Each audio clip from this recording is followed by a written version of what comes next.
que eu estou me sentindo muito à vontade, né? Eu estou muito em casa por pessoas muito queridas, né? Você, a Leitiane, Carlos André, Elivelto, Nair. Se eu começar a falar, então, toda vida que entrar aqui alguém, eu vou começar. Oi, boa tarde, né? Então, então boa tarde a todas e a todos, né? Porque a cada um que vai entrando, a cada aluno meu que vai entrando aqui, é uma alegria, dá vontade de parar e falar, mas e aí, se eu ficar nessa interação, a live não vai acontecer. Mas é isso, agradeço a participação de todas e de todos. Espero que essa aula aqui que eu vou apresentar agora para vocês, vocês possam aproveitar nas escritas, né? Porque nós vamos falar de escrita acadêmica. Eu não fui professora de LPT de nenhum de vocês, porque eu nunca dei LPT para o curso de letras, né? Embora seja do setor de LPT, eu não ministrei ainda no curso de letras, apenas em outros cursos. Já as disciplinas que eu atuo atualmente são estágio por conta da minha experiência, né? Mas eu entrei mesmo para o setor de LPT. E aí, como é algo que nem todos conseguiram ter aula minha sobre isso, né? Às vezes eles até cobram, olha, eu quero aula sobre isso, sobre gênero, eu quero aula sobre escrita. Então, esse é o momento, né? De vocês tirarem aí, se der tempo, tirar alguma dúvida, enfim. A interação vai ser bem tranquila. Vou já colocar o slide. Quando eu colocar o slide, gente, eu não consigo me ver. Assim, não fica a janelinha, certo? Então, e também não consigo ver vocês. Então, quando alguém quiser falar, enquanto o slide estiver sendo apresentado, vocês me chamam, né? E aí eu minimizo o slide e interajo com quem chamar. Pode ser sim? Porque eu não vejo. A partir do momento que eu não sei se é porque, agora eu vou fazer com a Ana Paula, não sei se é porque o letramento digital não chegou, mas quando eu amplio aqui a tela do slide, eu não me vejo nem vejo a vocês, só posso ouvir, tá bom? E aí, outro detalhe, eu tenho uns cachorrinhos e uns gatinhos que eles podem querer aparecer durante a live, então tem um desconto caso eles comecem a latir ou começar a roubar essas plantas aqui. Nada vai acontecer, a gente continua, tá certo? Normalmente. Ok?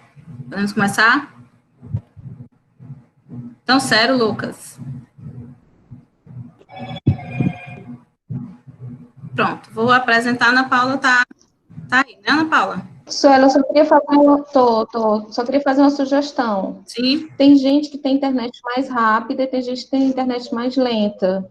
Para facilitar a chegada, não é isso, Monique? É bom que todo mundo feche a câmera para que todo mundo possa receber a mensagem da professora Sueli agora. Então, a gente desliga a câmera.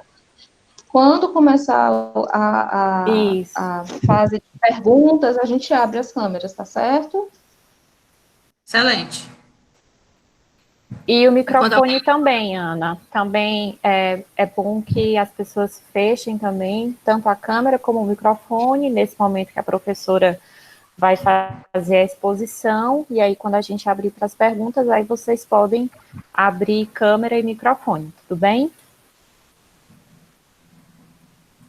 Tudo bem. E aí as perguntas vão colocando no chat e as professoras a Monique e a Ana Paula vão fazendo a mediação, respondendo ou mandando para mim. Isso, quem quiser fazer pelo chat, pode deixar que eu e a Ana vamos ler e fazer a pergunta, mas se alguém também preferir depois fazer a pergunta pela câmera também, pode ficar à vontade no momento que a gente abrir. Então, vamos lá com a professora Sueli. Pronto. É isso. Boa tarde, Carlos André. Tinha visto ainda. Elivelto, logo puxar a barrinha para cima e clicar na câmera, que dá para fechar. Vou colocar o slide para a gente iniciar.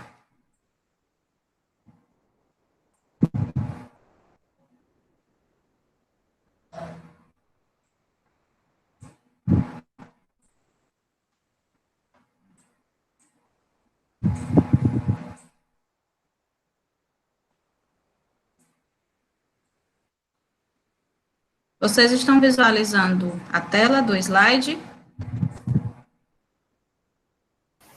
Sim, Sueli, tá ótimo. Não apareceu para mim. Ai, pera. É quem está chegando. Ótimo, apareceu agora. Pronto. Mas vamos lá iniciar. Então, iniciamos. Boa tarde a todas e a todos com quem ainda não tinha falado. É um momento muito importante, é a minha primeira live, então, confesso que eu fiquei, assim, um pouco nervosa.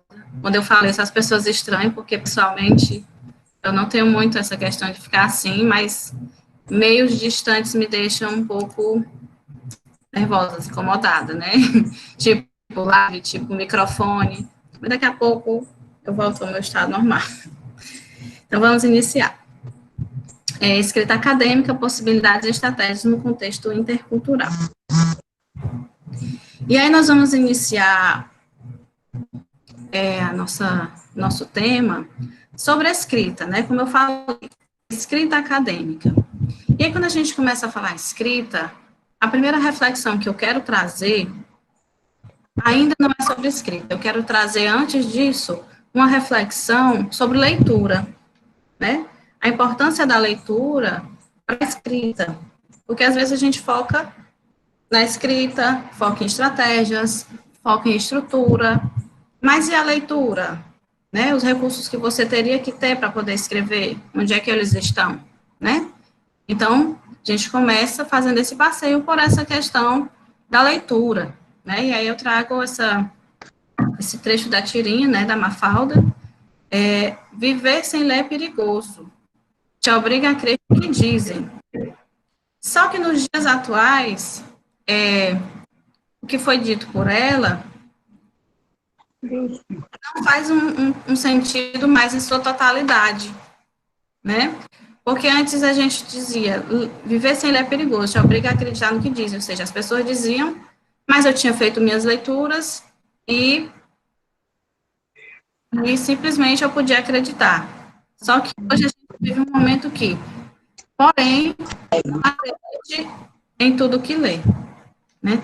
Nós vivemos em uma realidade que nós não podemos acreditar em tudo que lê, nós não podemos ter e nem fazer uma leitura ingênua, né? A gente tem que ter uma leitura consciente, principalmente por conta dos textos veiculados na internet, né? Hoje em dia, o que é importante não é as pessoas não têm o interesse em veicular a verdade, as pessoas têm interesse em ser convincente, né? É o conceito que tem, é um conceito até novo, né, que veicula pela internet, que é o conceito da pós-verdade, né? O que é a pós-verdade? É aquele conceito que você não precisa estar dizendo a verdade, você só precisa ser convincente.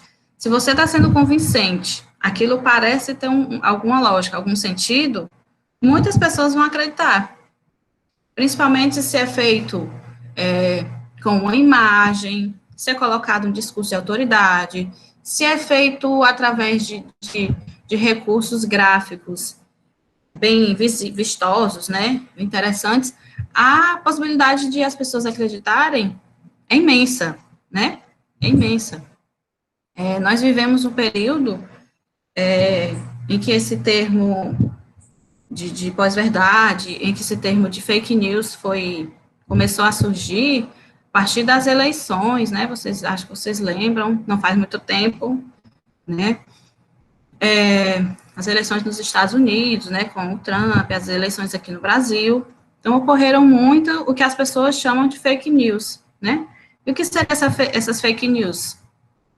Seriam, na tradução, notícias falsas, né? Mas fake news, né, como me alertaram há pouco tempo, fake news são é simplesmente falta de informação, né? É o fato de as pessoas não possuírem as leituras certas, como eu acabei de falar. Você não tem uma leitura ingênua, você tem que ter uma leitura crítica, uma leitura consciente, principalmente nos dias atuais, né? Algum momento atrás a gente podia fazer uma leitura, pegar um livro, e assim como ainda hoje, né? Existem livros com credibilidade, mas a gente tinha uma certa tranquilidade porque se estava ali, ok. E aí, para além desse período de eleições que aconteceram, essas enxurradas de fake news, hoje nós vivemos também um novo período de fake news, né, que é falta de informação, que são as notícias sobre o coronavírus, sobre a cura do coronavírus, sobre formas de contágio, sobre forma de tratamento. Então, assim, por exemplo, minha mãe fica mandando, olha, Sueli, faça isso, você tem que fazer isso, porque eu recebi esse vídeo, porque eu recebi essa mensagem, e para eu explicar para ela que aquilo ali não é verdade, com base no conceito da pós-verdade que eu falei, é bem complicado, porque o texto que ela recebeu é convincente, né? É convincente. E aí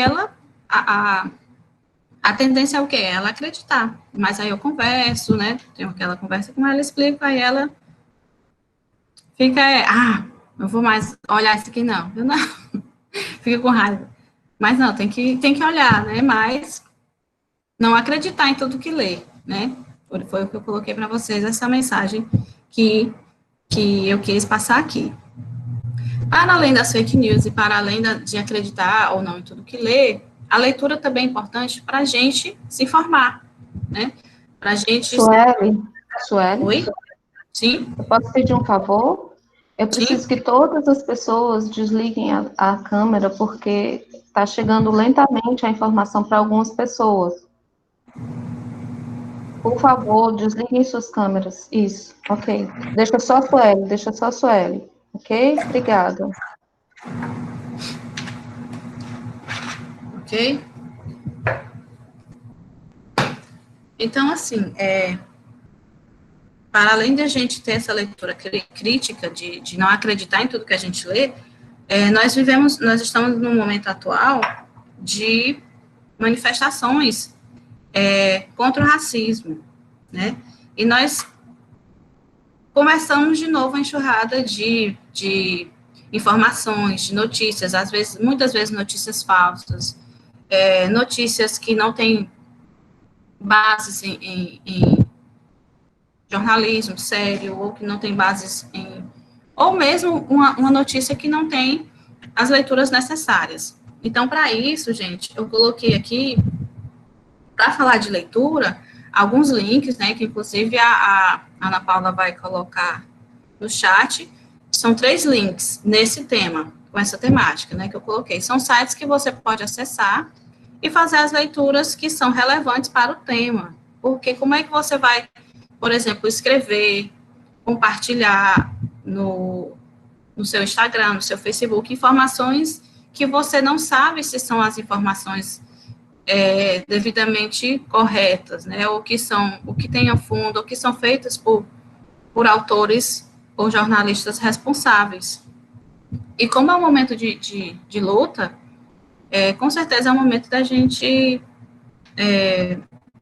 transmitir, de a gente passar, valorizar autores negros, né, pessoas que trabalham com essa temática, porque essas leituras são leituras importantes, né, são leituras que fazem a gente crescer como pessoa e como profissional também, porque o profissional que não entende dessas temáticas e sequer tem interesse em fazer essas leituras, fica faltando muito para essa pessoa, porque não está vivendo a realidade que a gente vive é outra. Nós temos esses links e essas outras indicações de leituras, né? Como disse um amigo, que está até aqui presente, né, Carlos André? A gente tem que fazer essas leituras, aprender, né? Aprender para poder posteriormente, a gente poder se posicionar, inclusive nas redes sociais, né? A gente não está escrevendo coisas aleatórias ou reduzindo o movimento. Pelo contrário, a gente tem que fazer o movimento crescer cada vez mais, né? Então, essas são as minhas indicações de leituras para trabalhar com essa temática de forma consciente. E esse foi o livro que a Ana mandou para mim, né? Também ela pode compartilhar com vocês. Bem interessante. Leituras essas que eu também estou fazendo, né?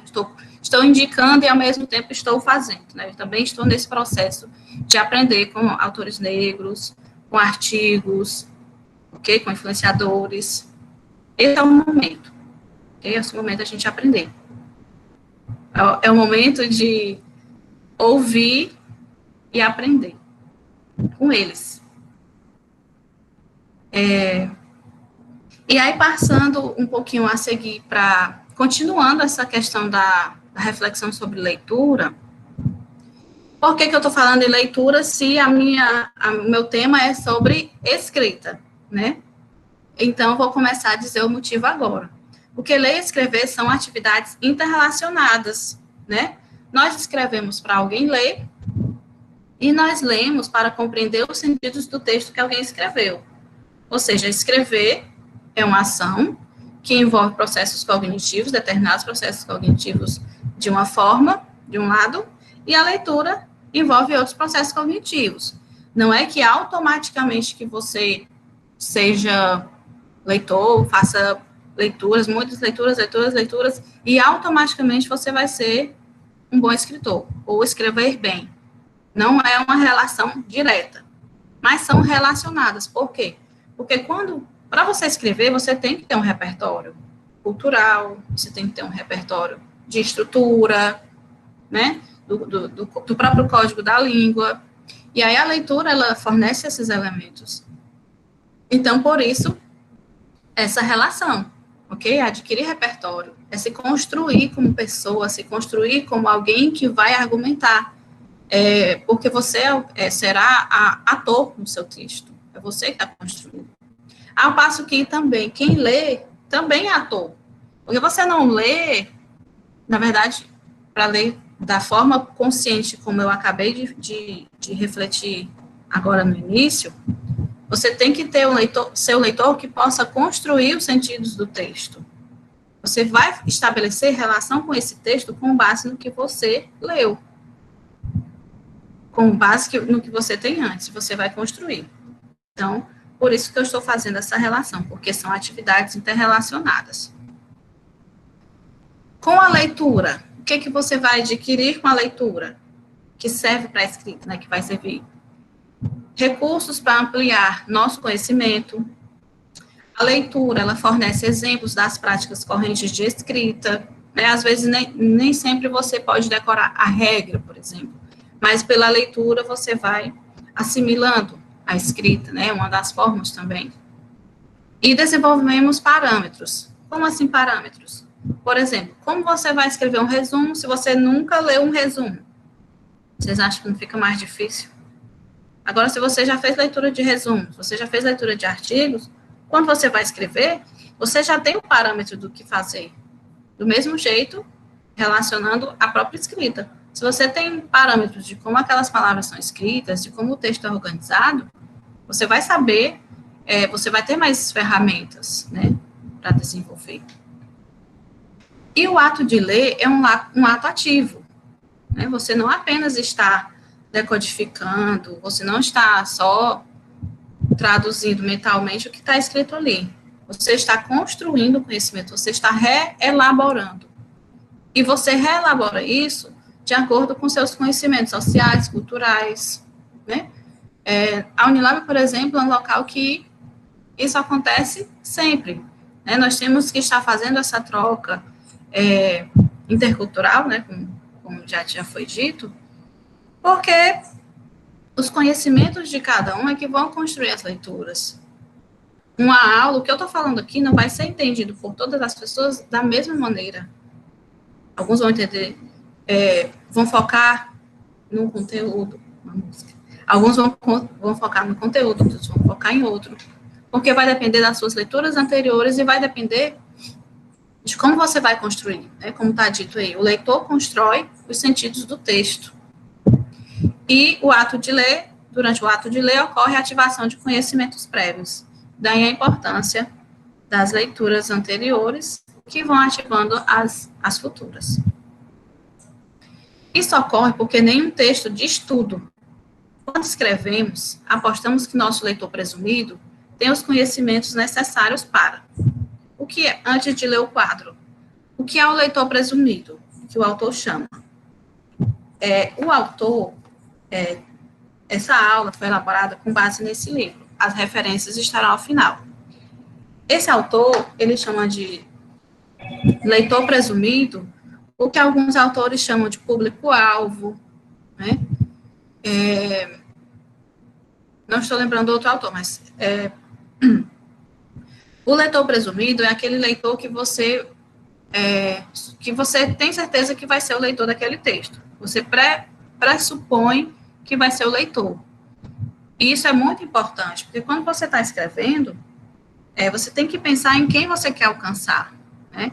Eu vou escrever para quem? Eu vou escrever para o meu colega? Eu vou escrever para o meu professor? Eu vou escrever para minha mãe, né? Então, você tem um leitor presumido. E de acordo com o leitor presumido, você vai adequar o seu texto, né? Então, quando escrevemos, apostamos que o nosso leitor presumido tem os conhecimentos necessários para estabelecer relações entre as informações que constam no texto, ou seja, estabelecer relação com o texto e com o que ele sabe, e inferir as informações não explícitas no texto, né? Como é que você vai escrever uma coisa que você sabe que a pessoa não vai entender? Isso não está dentro do conceito de texto, né? A interação, ela pressupõe o quê? Uma pessoa que está tentando se fazer entender e um outro que está tentando se fazer entender. Ou seja, um está tentando ser claro para o outro, o mais claro possível, e o outro está tentando compreender o outro. Só que cada um dentro da sua subjetividade, dentro do seu contexto. Por exemplo, são esses conhecimentos anteriores que nos fazem compreender essas frases, essas orações aqui isoladas. Por exemplo, você chega numa farmácia, né, e aí na prateleira que tem os esmaltes, tem uma plaquinha assim: por favor, não experimente os esmaltes. É através do seu conhecimento de mundo que você vai perceber que não o que é experimentar os esmaltes. Você acha que o dono da farmácia está pedindo para você não fazer o quê? Para você não provar? Por exemplo, experimentar pode ser isso. Eu vou pegar o esmalte e vou provar um pouquinho. Ou eu vou pegar o esmalte e vou passar em algum lugar. Ou ele não quer que você passe o esmalte na unha. São seus conhecimentos prévios, né? É a relação que você teve com o texto que vai fazer você compreender essa informação. Outra informação importante: se você está numa pista, por exemplo, você está dirigindo, e aí você vê uma placa, pare fora da pista. Significa o quê? Que você, na mesma hora que viu a placa, você vai parar fora da pista e vai ficar lá. Pronto, parado, fora da pista. Não é assim, né? O que acontece é que você sabe que é uma informação, através dos seus conhecimentos prévios, que você, se caso você precise parar, que você não pare na pista, que você pare no acostamento. Outro exemplo, você deixa um bilhete na geladeira, na porta da geladeira. Amanhã é aniversário da Daniela. Sai para comprar um presente. Beijos. Né? É através do seu conhecimento de mundo também que você sabe que se é o aniversário de alguém, as pessoas normalmente compram um presente. Mas, por exemplo, amanhã é aniversário da Daniela, sair para comprar jornal. Poderia ser, mas dentro de um contexto, né? Se fosse o que a Daniela mais gostasse, daria para ser.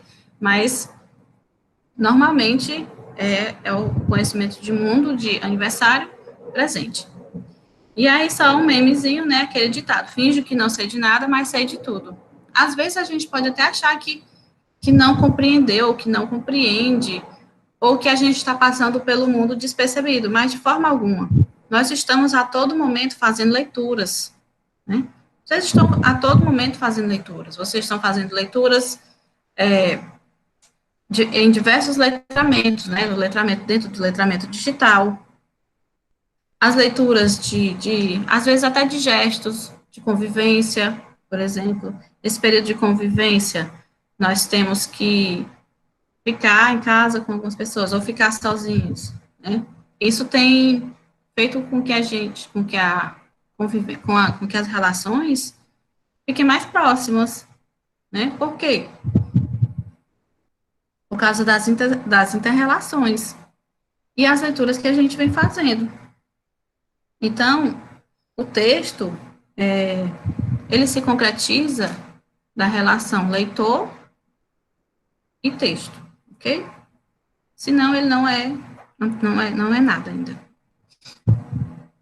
Para exemplificar e para dar continuidade a essa reflexão no sentido dessas leituras, eu vou fazer algumas leituras em diferentes contextos para refletir sobre como o processo de leitura acontece. Por exemplo, a leitura 1 diz assim, leitura de carnaval. Passei... Oi? Sueli. Oi. Mais uma vez, vou reforçar a informação. Com muita gente, cada vez entrando mais, eu peço para que as pessoas desliguem câmera e microfone. Por favor, desliguem câmera e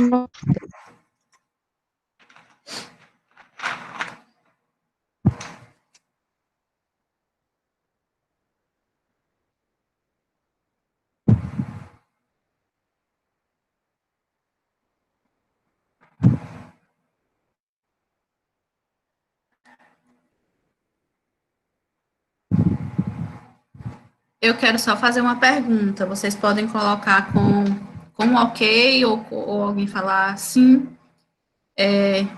Se o áudio tá bom, se vocês estão me ouvindo bem ou se está cortando. O ventilador está atrapalhando. Seu ok, áudio né? tá ótimo. Pronto. Certo. Obrigada. Boa tarde, professor Elcimar. Boa tarde, Simone. Eu vou e volto, e aí, quando volto aqui, tem um monte de gente. Mas, como eu já falei, quando eu coloco a tela, eu não consigo ver vocês. Vou voltar aqui para a apresentação, para a nossa reflexão aqui. Até aqui, tudo bem, gente?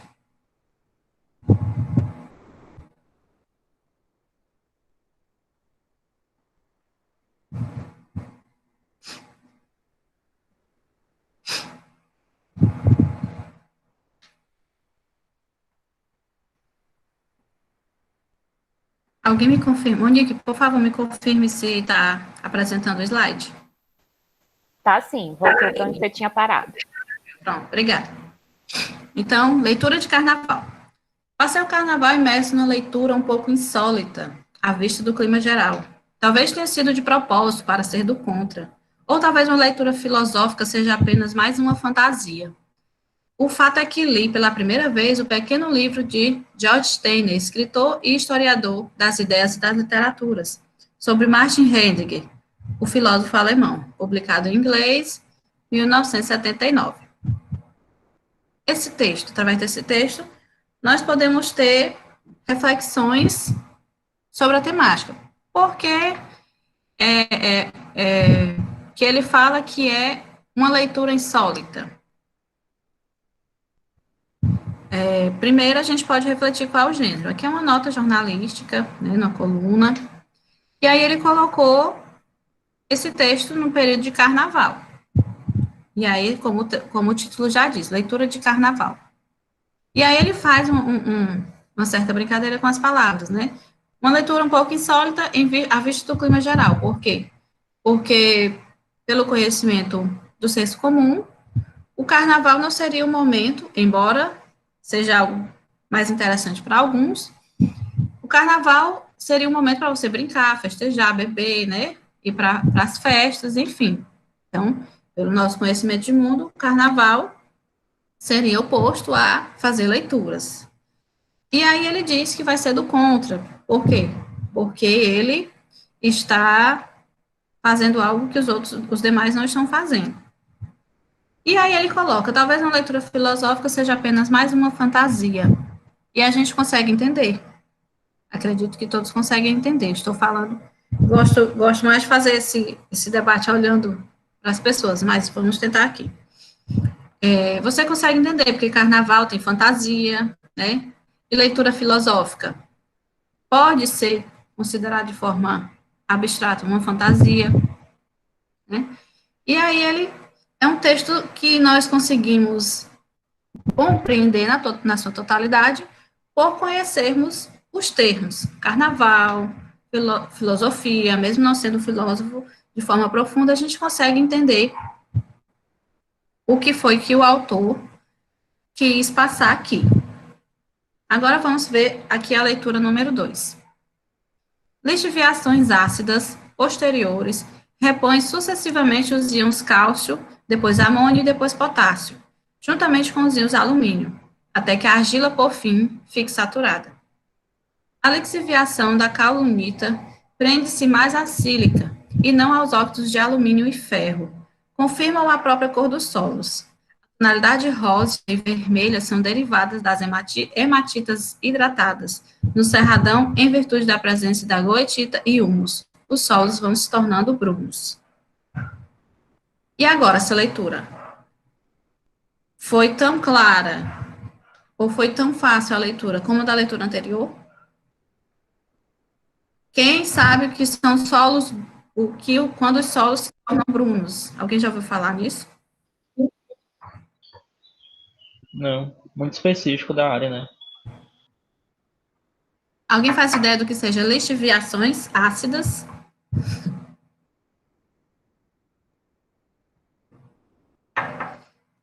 E assim, a leitura anterior a gente tinha um conhecimento de mundo, porque eram assuntos de senso comum. Aqui a leitura ela já vai sendo mais dificultada. Por quê? Porque nós não temos leitura prévia, nós não temos, falo por mim, não temos conhecimentos anteriores que nos ajude a interagir com esse texto.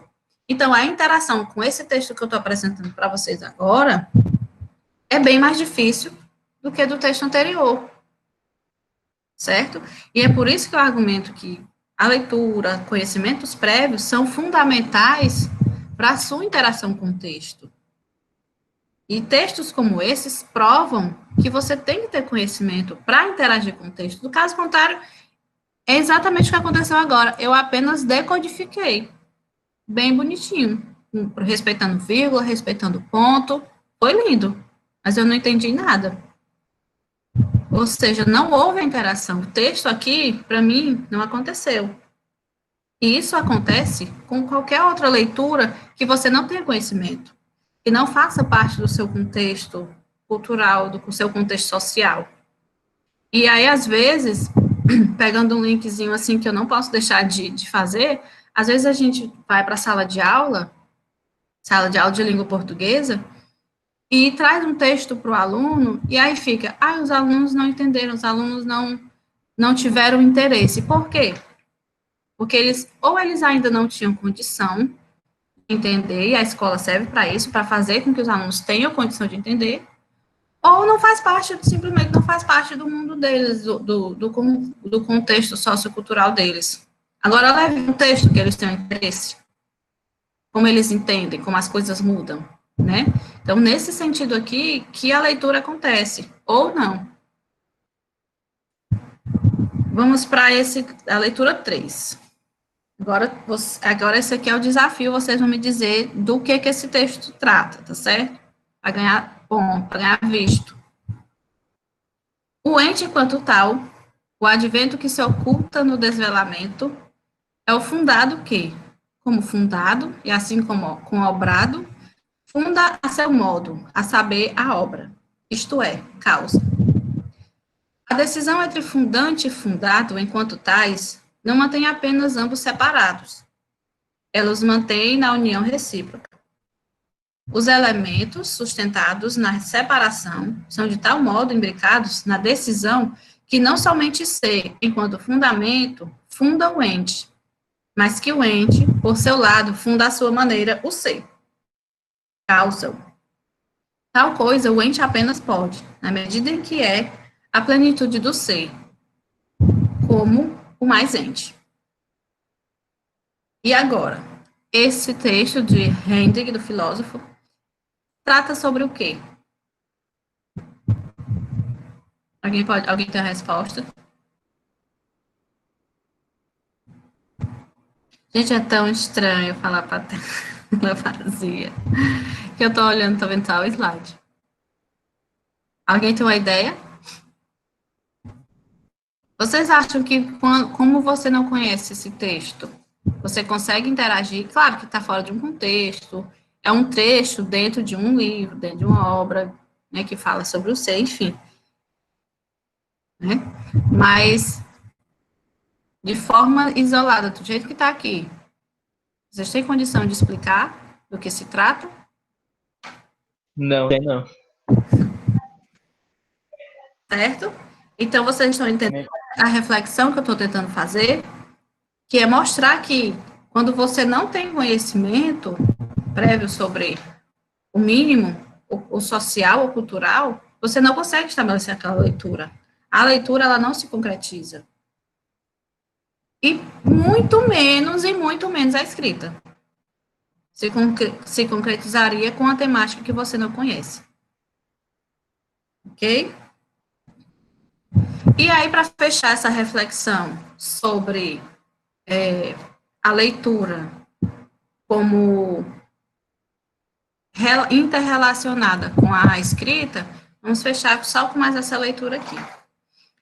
A leitura é um processo cognitivo, histórico, cultural e social de produção de sentidos. Isso significa dizer o leitor, um sujeito que atua socialmente, construindo experiências e história.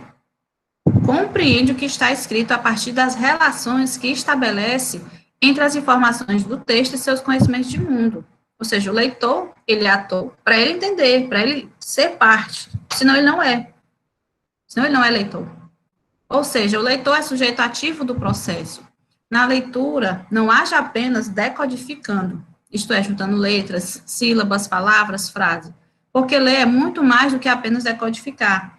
Ler atribui sentidos. E ao compreender o texto como um todo coerente, o leitor pode ser capaz de refletir sobre ele, de criticá-lo, de saber como usá-lo em sua vida. Porque nós temos que usar os textos, nossas leituras, elas nos constroem. Então, durante a escrita, né, quais são os fatores que nós devemos considerar? Trazendo, né, as reflexões que eu fiz até aqui sobre leitura, a importância da leitura. Agora a gente vai desaguar na escrita. O que a gente tem que considerar quando nós vamos escrever um texto? Primeiro, variação, o gênero, grau de formalidade e letramento acadêmico. O que seria a variação?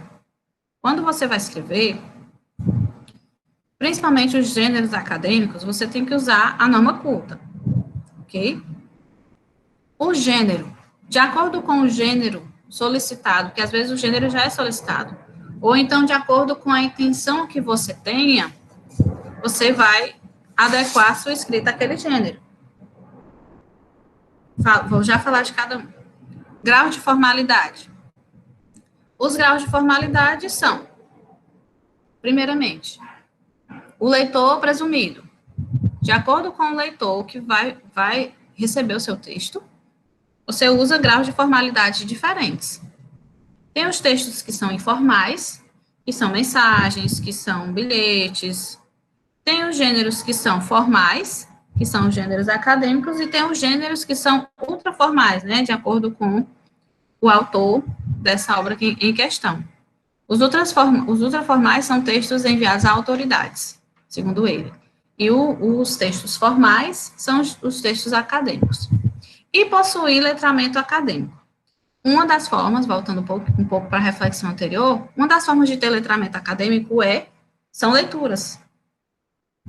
Ou leituras no sentido estrutural para você aprender o gênero, ou leituras conceituais, aquela leitura em que você vai adquirir o conhecimento, as informações para poder escrever. E no letramento acadêmico, você precisa das duas coisas. Você precisa da teoria, fazer leituras teóricas, termos técnicos específicos da área, para você chegar na escrita. Só que antes de chegar na escrita, você ainda tem que ter o conhecimento dos gêneros.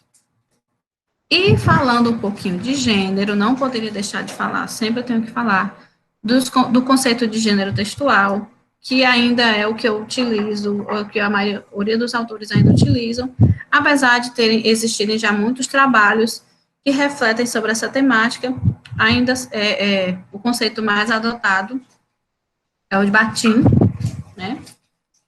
Como tem aqui Bakhtin 2003, mas sabemos que os escritos de Bakhtin são de 1929, eu gosto muito de ressaltar isso, porque às vezes a gente vê Bakhtin 2003, Bakhtin 1988, né? Bakhtin 2008. Bakhtin escreveu tudo em 1929 e os textos dele ficaram escondidos por conta do período da Revolução e depois uma questão histórica, mas com a virada pragmática ele voltou, né, com tudo e nos ajuda a conceituar e a refletir, né, embora ele não seja linguista, ele seja filósofo, é o conceito que ainda é mais utilizado dentro da linguística de texto. Então, de acordo com Bakhtin, os gêneros são tipos relativamente estáveis de enunciado. Gêneros textuais surgem para acolher a uma determinada função científica, técnica, cotidiana e determinadas condições de comunicação discursiva específicas de cada campo geram determinados gêneros, isto é, determinados tipos de enunciados estilísticos, temáticos e composicionais relativamente estáveis. Quanto melhor dominamos os gêneros, tanto mais livremente os empregamos, tanto mais nitidamente descobrimos neles a nossa individualidade, onde isso é possível e necessário. Realizamos de modo mais acabado o nosso livre projeto do discurso. Então, os gêneros textuais são as formas de interagir através de texto. Toda interação, elas são realizadas através de texto. E aí, com foco, nós temos os gêneros acadêmicos. Como eu falei, do letramento acadêmico requer o conhecimento desses gêneros, né? Dentro dos gêneros acadêmicos, nós temos o gênero de planejamento, que normalmente são vistos na disciplina de LPT1, que são o esquema, fichamento e o projeto de pesquisa. E nós temos os gêneros que são produto. Explicando um pouquinho, gêneros de planejamento são aqueles que você realiza antes da escrita em si. Eles são gêneros instrumentais. Por exemplo, para que você escreve um esquema? Os esquemas já tinham até, de certa forma, caído em desuso. Ou eram simplesmente anotações aleatórias pessoais. Mas eu não sei se vocês já perceberam que, atualmente, os esquemas, eles voltaram com tudo, né? Principalmente o povo que gosta de usar as canetas coloridas, né? Eles fazem uns esquemas bem interessantes sobre as leituras, e um esquema, ele contém, às vezes, informações de uma teoria toda, né? De forma esquematizada, obviamente. O fichamento são trechos e reflexões sobre uma leitura feita, uma leitura que você vai utilizar no seu gênero produto, e o projeto de pesquisa também. O projeto de pesquisa você está planejando o que você vai fazer. E os gêneros produtos, nós temos resenha, resumo, os relatórios de pesquisa, ou nossos relatórios de estágio, e os trabalhos de conclusão de curso. Os trabalhos de conclusão de curso, eles podem ser artigo científico, no caso, no nosso curso de letras, né, nosso TCC pode ser artigo científico ou monografia. No caso do mestrado, dissertação, e no caso do doutorado, tese. E aí, os gêneros acadêmicos participam de uma comunidade discursiva em que não é que apenas esses gêneros veiculem na academia, mas eles são os mais recorrentes, são os mais utilizados, e cada um tem uma especificidade diferente. Por exemplo, nós temos o resumo, que pode ser tanto o resumo que o professor solicita, como resumo de artigos, projeto, solicitação de bolsa. Solicitação de bolsa é gênero? Sim, né, como eu já havia falado. Qualquer interação textual, ela é realizada através de um gênero. Aí, fichamento, qualificação, artigos. Não vou fazer a leitura, né, já tenho feito algumas leituras. Aqui é só um exemplo de um abstract, ou resumo de artigo. Normalmente, eles vêm após o título, e aí tem o nome do autor, e aí vem um resumo. Ok? Só para mesmo visualizar. E aqui nós temos uma imagem de uma resenha, né? Normalmente a resenha, ela vem com a referência acima, nome do autor, e segue o texto da resenha. Então, para sintetizar o que nós vimos aqui, sobre o ato de ler, né? Eu fui traçando toda a reflexão da inter-relação da leitura com a escrita. Então, sobre o ato de ler, o que nós vimos? Nós lemos para compreender os sentidos do texto que alguém escreveu. Ou seja, isso é importante saber que todo texto alguém escreveu. Isso pode ser óbvio, mas a gente tem que refletir sobre isso, principalmente no tocante às questões de notícias falsas, né? Ou seja, a falta de informação. A primeira coisa que você tem que pensar é quem escreveu, quem falou isso, né? Então, a gente compreende os sentidos do texto que alguém escreveu, e alguém escreveu com alguma intenção. Lemos também para aprimorar nosso domínio da própria escrita, pela observação e análise de textos de variados gêneros. Ou seja, como já foi falado, leitura, você absorve escrita, tanto traços de escrita mesmo, simples, de ortografia, até a estrutura de um gênero como um todo. Quando lemos, não apenas decodificamos passivamente o conteúdo do que está escrito, mas ativamos uma rede de conhecimentos prévios para estabelecer relações entre as informações que constam do texto e para inferir as informações não explícitas nele. Ou seja, a leitura, ela compreende tudo isso, o que está escrito e o que está implícito. Todo texto tem um autor que escreve para alcançar determinados objetivos. Para lermos sem ingenuidade, é preciso ter isso bem claro. E sobre o ato de escrever? Escrever é diferente de falar, né? Às vezes os links vêm assim, meio óbvios. Mas por que isso é importante ressaltar? Porque na fala nós utilizamos uma variação diferente da que a gente escreve. Escrever não é simplesmente transcrever o que eu estou pensando, não é isso, não é código, né? É interação, e as interações, elas partem de contextos, depende de para quem eu vou escrever, ok? Então, escrever, e cognitivamente falando, também processos cognitivos, processos mentais, escrever é totalmente diferente, né? Quando você se depara com uma folha em branco, mesmo você tendo toda a ideia, dá aquele bug, né? Aquela travadazinha inicial. Então, é realmente diferente. Escrevemos para alguém ler. Normalmente, alguém ausente, que não está numa interação face a face conosco. O que é diferente, o que é estranho. Por exemplo, eu estou dando uma aula que eu adoraria dar, olhando para todo mundo, perturbando, chegando perto, como vocês sabem que eu faço. Mas eu estou olhando só para o meu slide.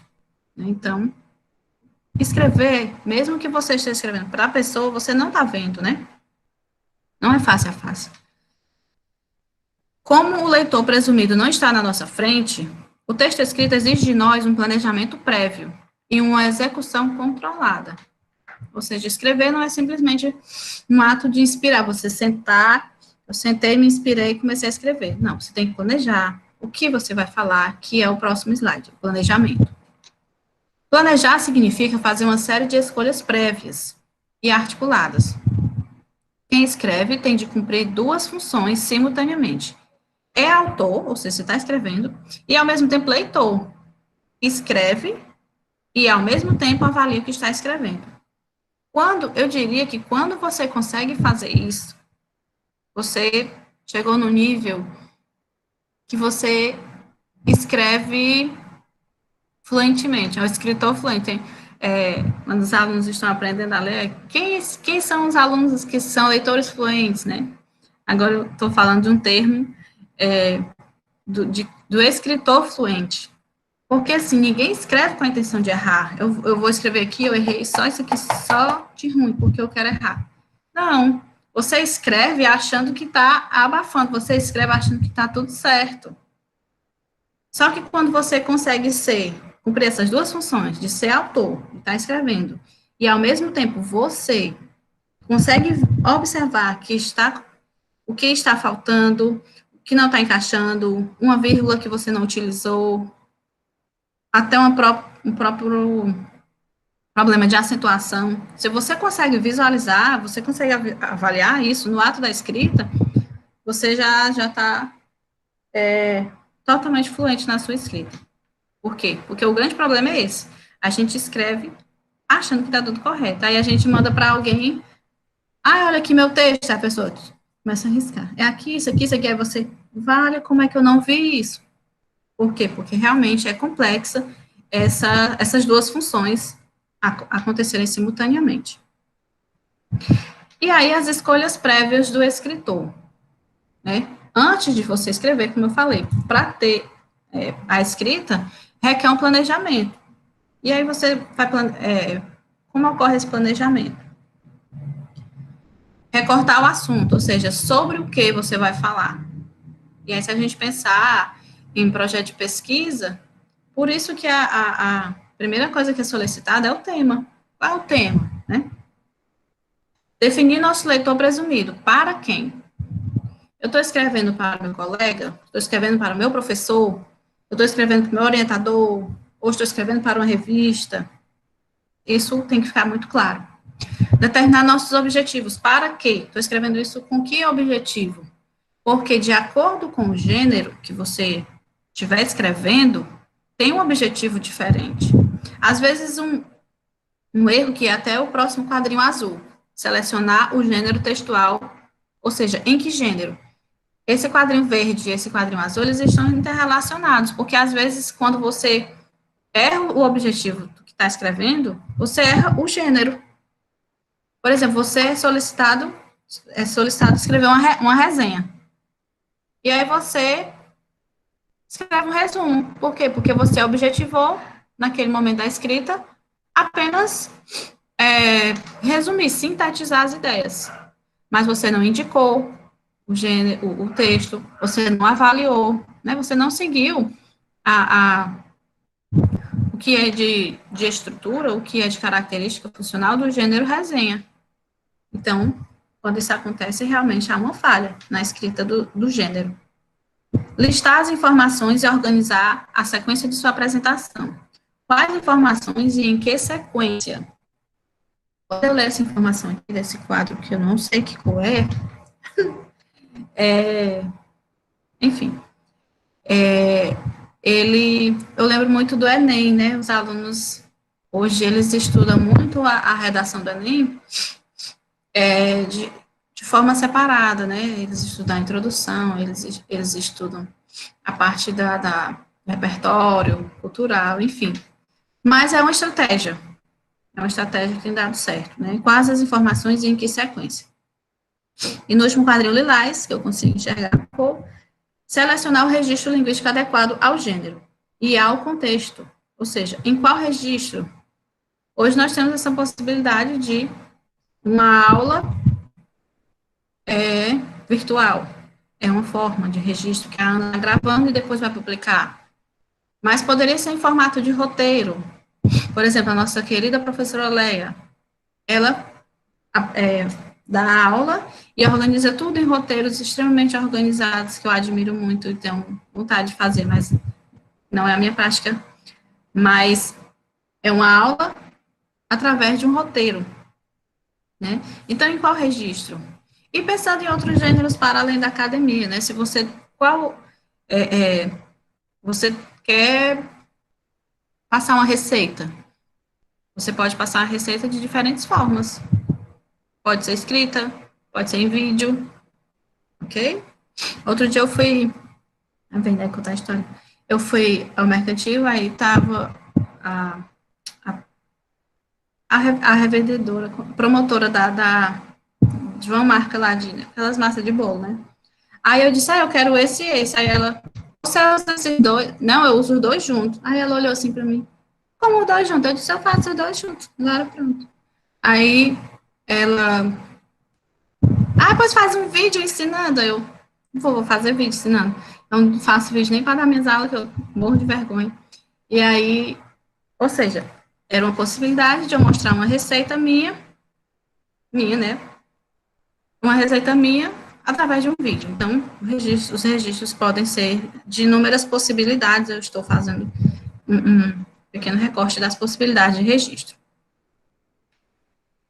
Eu tenho, vou dar só uma, vou voltar aqui um pouco para vocês, eu vou querer ouvir um pouquinho as vozes de vocês. Já estou angustiada.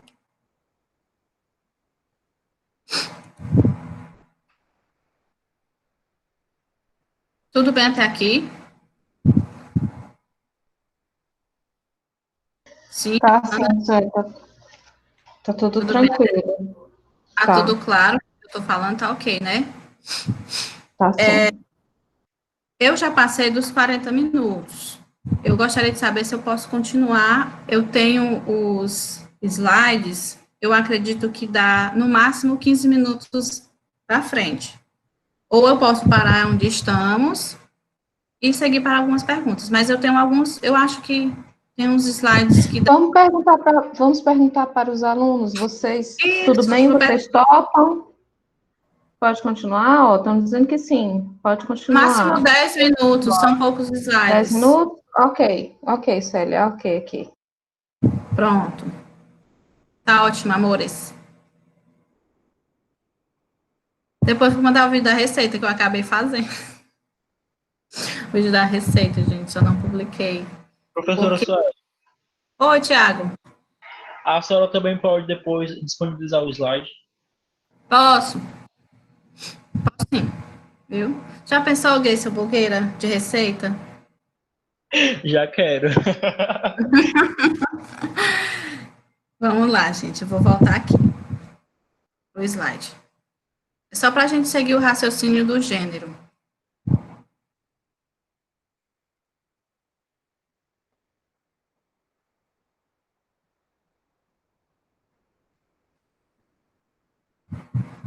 Eu vou querer essa receita, viu? Minha filha, tudo, viu? Não, todo mundo quer. Ela vai já mandar o link no chat para o vídeo que ela gravou, né? Gente, o vídeo é uma graça. Eu vou acender a luz. Só um segundo.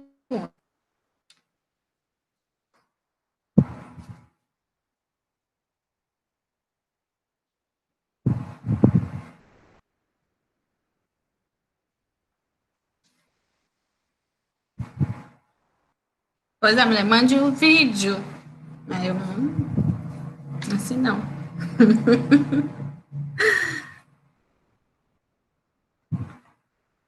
Para, cadê?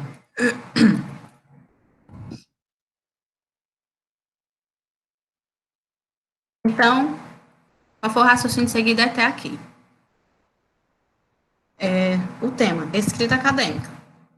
Ou seja, para escrever, eu tenho que ter leituras. Fizemos reflexões sobre leituras, depois fizemos reflexões sobre escritas, e aqui nós fizemos alguns recortes sobre as escolhas que o escritor tem que fazer.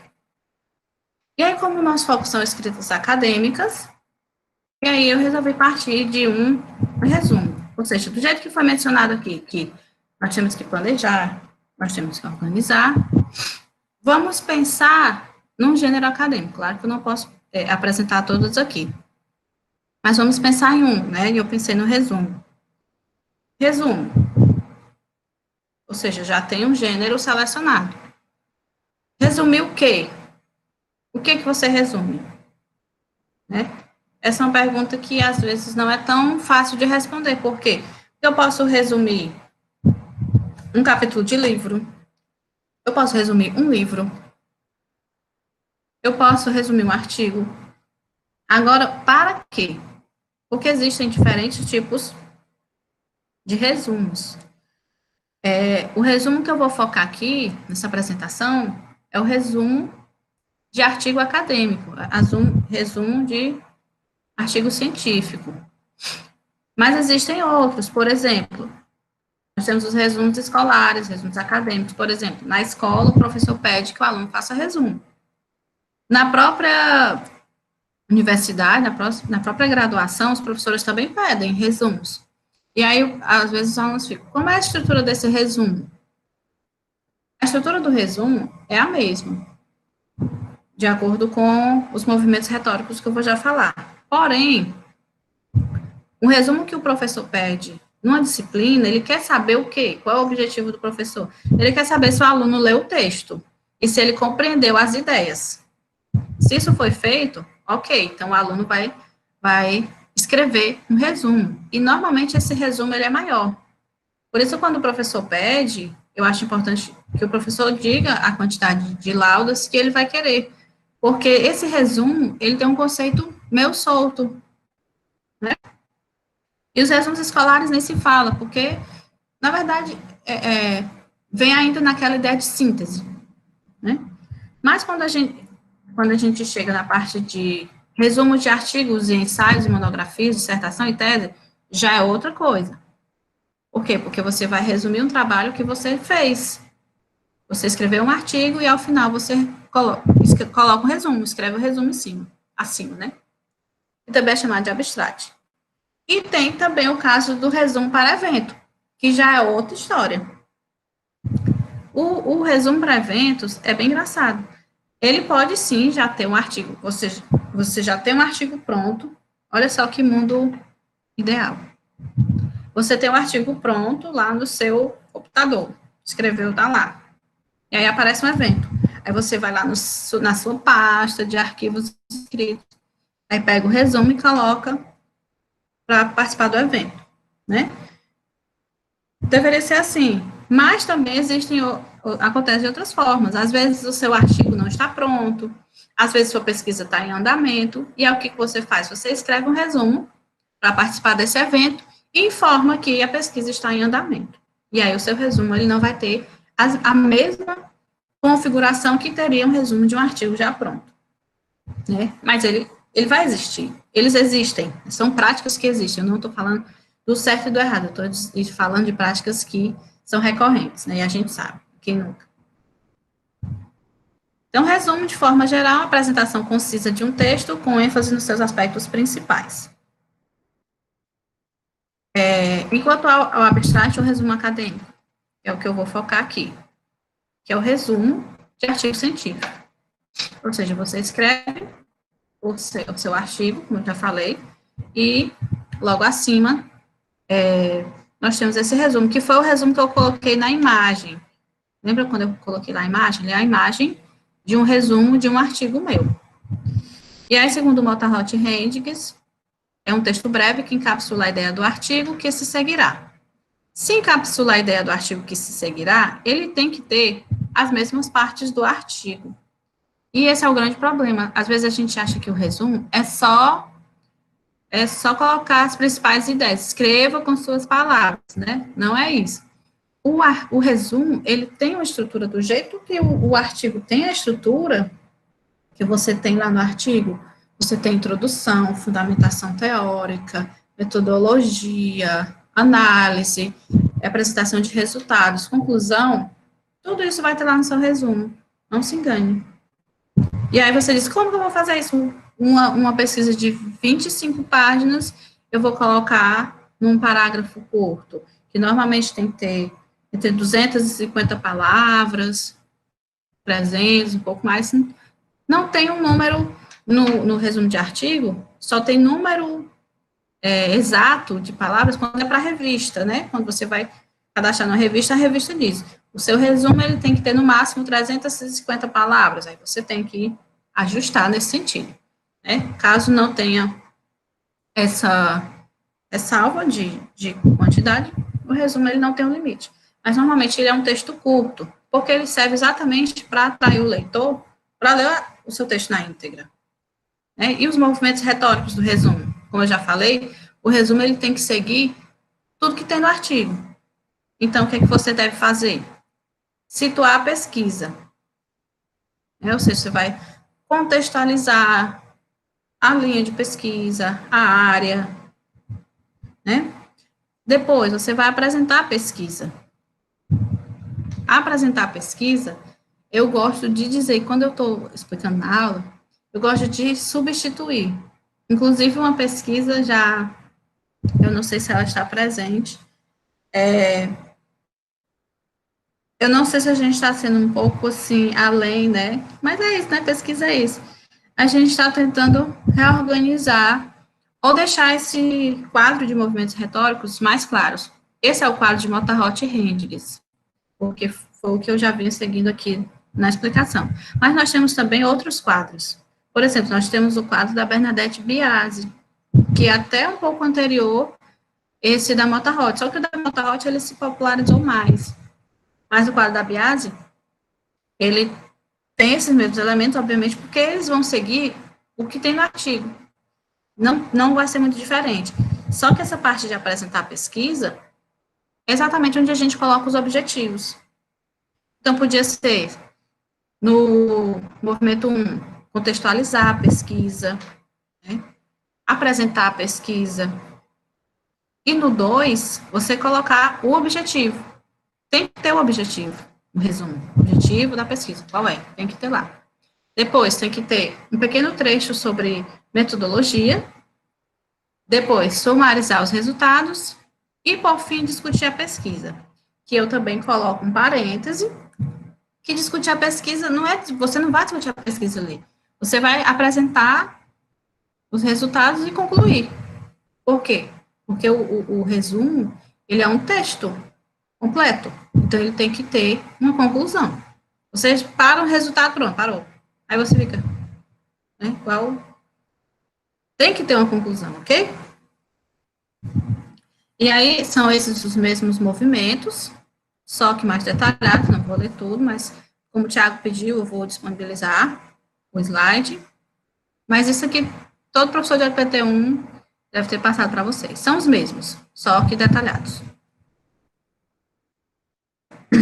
E aí eu tenho alguns exemplos para a gente tentar encontrar, porque a melhor forma de você escrever um resumo é você ler outros resumos e identificar as partes. Os exercícios que eu faço nas disciplinas de LPT1 são exatamente esses. As minhas orientandas que trabalham com resumo, que trabalham com gêneros acadêmicos, né, que é a Simone, que é a Letícia, fazem esse exercício de identificar, certo? Por exemplo, se eu digo esse resumo, né, características do pensamento algébrico de estudantes do primeiro ano do ensino médio. Aí tem assim, o desenvolvimento do pensamento algébrico é essencial para que o estudante seja capaz de compreender, representar e operar algebricamente, com a finalidade de fazer representações, generalizações e resolução de problemas. Buscando compreender como esse processo de desenvolvimento ocorre, esse trabalho buscou mapear com estudantes do primeiro ano do ensino médio de uma escola pública do município de Osório as competências e habilidades algébricas desenvolvidas durante o ensino fundamental. Alguém até aqui já conseguiu identificar qual é o objetivo desse trabalho? Gente, outro detalhe, como é um exercício, tá em vermelho só para confundir, viu? Não tem nada a ver esse vermelho aí, não. É só porque... Pegadinha do malandro. Isso, Simone. Exatamente. E aí, eu deixo assim exatamente para o aluno ficar procurando, Posso dizer qual é que é o objetivo? Pode, quem está falando que eu não consigo ver? André. Ô, meu amor, diga, pode dizer qual é o objetivo. Eu acho... Cadê? Deixa eu me perdi agora. Mapear... agora, eu não entendi, gente. As competências e habilidades algébricas desenvolvidas durante o ensino fundamental. É isso? O objetivo? Exatamente. Se a gente fosse aqui marcar, se eu tivesse que marcar com canetinha, eu ia marcar o objetivo de buscando, a palavra buscando compreender, até onde? Conteúdo, através de investigação, segundo abordagem, estudo de caso. Até caso. Poderia marcar. Quando ele diz assim, foi utilizada nesta investigação o software SCOMAX, que gera testes adaptativos informatizados, baseados na teoria de resposta do item. Isso aqui é o quê, gente? Ele está dizendo como foi que ele fez. Dentro do resumo, que é o quê? A metodologia. A metodologia. Exatamente. Aqui é a metodologia. E aí, quando ele diz, ao final da investigação, foi possível verificar, ou seja, que eu já consigo enxergar que é uma apresentação de resultados. Inclusive, as expressões no início fazem a gente detectar, né? Ao final da investigação, ou seja, terminou o artigo dele, ele vai dizer o que aconteceu, né? Foi possível verificar que os estudantes investigados utilizam mais habilidades relacionadas com a manipulação algébrica do que com as habilidades de generalização, tendo muito de seus procedimentos algébricos baseados na aprendizagem da aritmética. Apresentou os resultados e fechou, lindamente concluiu o resumo. E lá no primeiro trecho, antes do objetivo, ele fez o quê? Apresentação, contextualização do resumo. Os resumos que veiculam na parte na nossa área da linguística, nós gostamos, e isso eu percebi que não é comum em todas as áreas, mas nas nossas áreas sim. Então, fiquem atentos, porque a banca sempre fala isso, quando eu estou na banca, sempre falo isso. Esse caso aqui, nós não encontramos o quê? O que é que nós não encontramos aqui? Que não foi apresentado nos movimentos retóricos. Eu acho que a referência é teórica, não? Isso, exatamente. Aqui ele não tem fundamentação teórica. E, normalmente, nos nossos, tem que ter lá. Nossos estudos estão baseados em, coloca lá a referência, para a gente já sentir quem é a base teórica principal do trabalho. Normalmente, o pessoal da linguística gosta de pedir e de colocar. Eu gosto muito de colocar. Né? Esse outro aqui, por exemplo, muito curto, você vê que isso é um resumo, né? Exatamente, será que é? Pelo tamanho, a gente sabe que tem alguma parte faltando, obviamente, né? O título é Educação Física na Educação de Jovens e Adultos e Documentos Legais. Este trabalho se trata de uma análise documental sobre a educação física na educação de jovens e adultos. Considerando a história da EJA desde seu início e as leis que a regularizam no Brasil, especificamente no Paraná. Assim, também analisando a história e as mudanças de concepções da educação física no Brasil e como esta está representada nos documentos legais. Aqui a gente já sabe que não tem resultados, né? Também não tem conclusão. Percebem? Porque uma coisa é o trabalho não ter terminado. Aí você coloca que está a pesquisa em andamento. Outra coisa é você não colocou e pronto, fica faltando, né? Dá a sensação de que você não concluiu, né? Parou ali e ficou faltando algo. Mas tem outros movimentos aqui, vocês conseguem perceber? Sueli, vamos caminhar para a conclusão, que já são 5 e tá bom. Pronto, mas esse aqui são características do resumo. Só acho que tem mais 3 slides. Na ciência não há verdades, apenas construções provisórias em sua busca.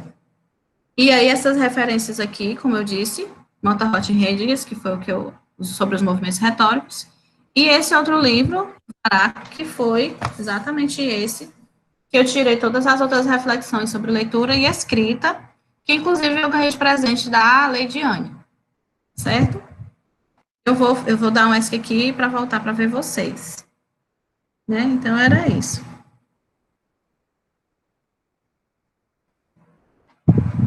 Ok. possível ver as partes, né? Quando a gente consegue identificar as partes, a gente entender. Sim, sim, é verdade. Gente, eu vou ser a pessoa chata nessa situação, porque já são 17h25. A gente vai ter pouco tempo para debate. A minha pergunta é se a professora Oi, Jorge está Jorge. aqui. Obrigada, professora Jorge, pela presença. A minha questão, a minha questão de ordem, né, para que a gente possa resolver essa falta de tempo, vai ser disponibilizar tempo para 3 questões. Como as questões não foram escritas, eu gostaria de perguntar se alguém gostaria de fazer essas perguntas, e a Sueli responde as 3 questões num bloco só. Alguém gostaria de se inscrever?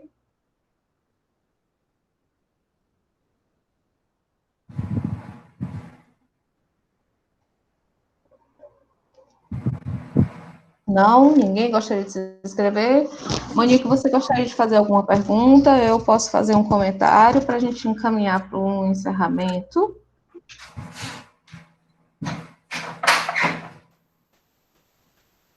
Nailton se inscreveu. Deixa então ele falar. Ok, Nailton. Ligue a câmera e pode ligar o microfone, tá certo? Tá, Ok. só um instante. Ai, cadê? Deixa eu ver. Primeiramente, perdão, né, por eu estar assim, mas enfim. Não, Tudo bem. obrigado. A minha pergunta, Tamás, agradeço a Sueli pela fala, que foi uma contribuição riquíssima. E o tema tratava sobre a escrita acadêmica, possibilidades e estratégias no contexto intercultural. As possibilidades e as possibilidades e as estratégias ficaram muito nítidas para mim. Agora, o que eu senti um pouquinho de falta foi a questão da interculturalidade. Como que essa interculturalidade vai estar presente na minha escrita acadêmica? Quais são essas... qual é a possibilidade de interculturalidade que eu tenho para uma escrita acadêmica? O que me é dado como intercultural? É mais ou menos nesse sentido a minha pergunta. Não sei se foi claro. É claro, sim, né? Sueli, a Maria do Socorro faz a seguinte pergunta: a leitura como interação pode ser feita na escola? E não temos mais nenhuma pergunta. Você pode responder as duas num bloco só. Tá bom? Tá ótimo. Então, daí eu entendi, obrigada pela pergunta, entendi. Realmente, quando eu estava desenvolvendo aqui o slide, tentei realmente, achei também, concordo com você, plenamente. Preciso de parceria nesse sentido. Já tive algumas ajudas, inclusive, mas a questão intercultural, ela parte do repertório que você possui para escrever, certo? Ela parte do seu repertório de leitura. De acordo com o seu repertório de leitura, você vai deixar isso claro na escrita, nos seus posicionamentos. Por isso que é tão importante ter leituras em determinadas áreas, principalmente no contexto que a gente vive atualmente, né? Nós temos que ter leituras para embasar nossos posicionamentos. E as nossas leituras, elas nos constroem socialmente, culturalmente, elas deixam claro, inclusive, de que lado da história a gente está, né? E aí a nossa leitura, os nossos posicionamentos, eles deixam isso claro. E aí, realmente, poderia ter sido enfatizado melhor esse assunto, mas eu quis puxar mais para esse outro lado de estratégias e realmente ficou dessa forma, como você falou, Nelton. E o que eu posso falar dessa interculturalidade é que a gente desenvolve nossos textos e nossos posicionamentos com base no que a gente lê. A gente tem que construir, a gente tem que se autoconstruir, certo? Ótimo, professora. Obrigado pelos esclarecimentos. Inclusive, o desencadeamento das ideias foi nesse sentido, né? No começo, a professora fez essa fala mesmo e fez essa relação entre a leitura e a escrita, né? É porque eu fiquei um pouco perdido, é só para deixar essa questão mais clara. Então, a interculturalidade está relacionada ao nosso repertório cultural que a gente tem através das nossas leituras, sejam elas de quais tipo for. Então, muitíssimo obrigado. Um cheiro. Isso. Elas nos constroem, meu amor. E a leitura, as leituras interativas, eu não entendi, feitas na escola, né? Eu acho que esse tipo de movimento que eu apresentei para vocês é algo que não só pode, como deve ser apresentado na escola. A escola tem que fazer o aluno refletir sobre ele como leitor e ele como autor. Para ele ser autor, ele tem que ser o leitor. Não estou falando leitor no sentido naquele sentido que às vezes quando a gente já fala para o aluno, ele já trava. Ai, meu Deus, leitor, vou ler um monte de livro. Que também mas eu estou falando do leitor consciente, do leitor com objetivo. E aí levar as práticas para a sala de aula. Certo?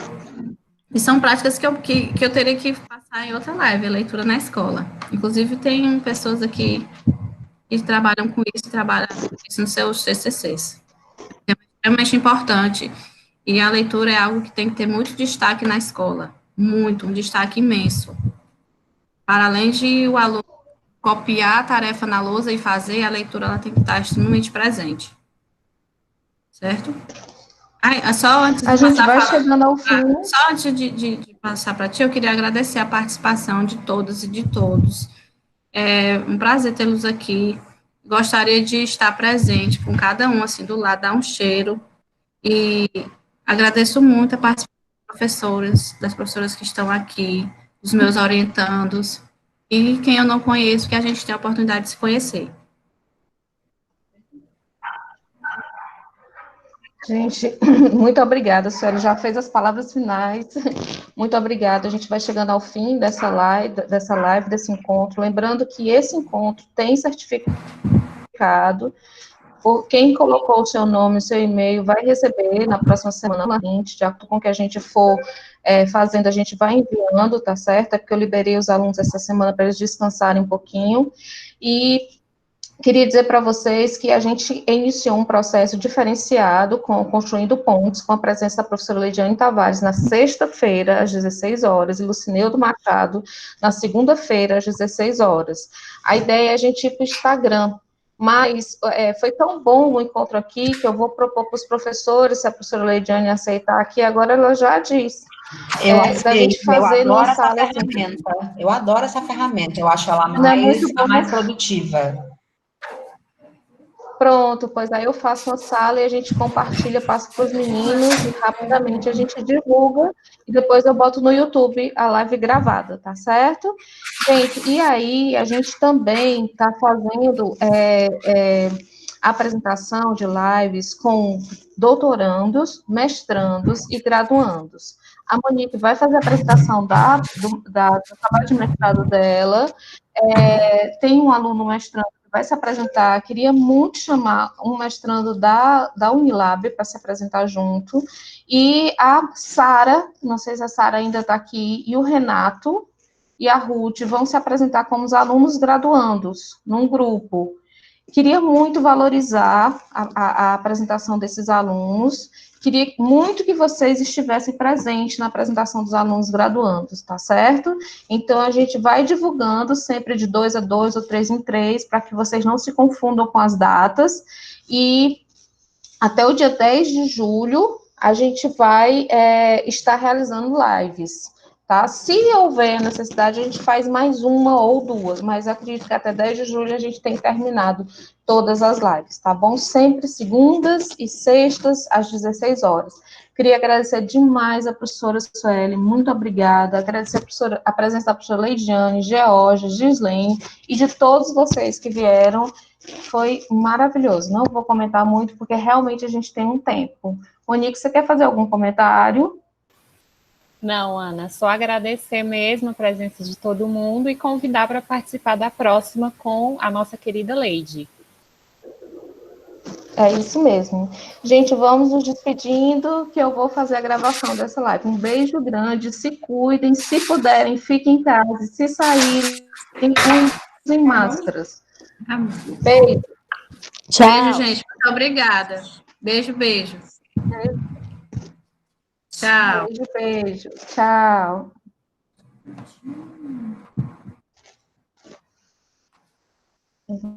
Agora eu... Quando a gente interromper aqui a gravação, interromper a gravação. Espera ainda. Eu preciso saber, depois que eu interrompo a gravação está automática? Isso, você interrompe e daqui a pouco você recebe ela no e-mail. Ah, tá certo.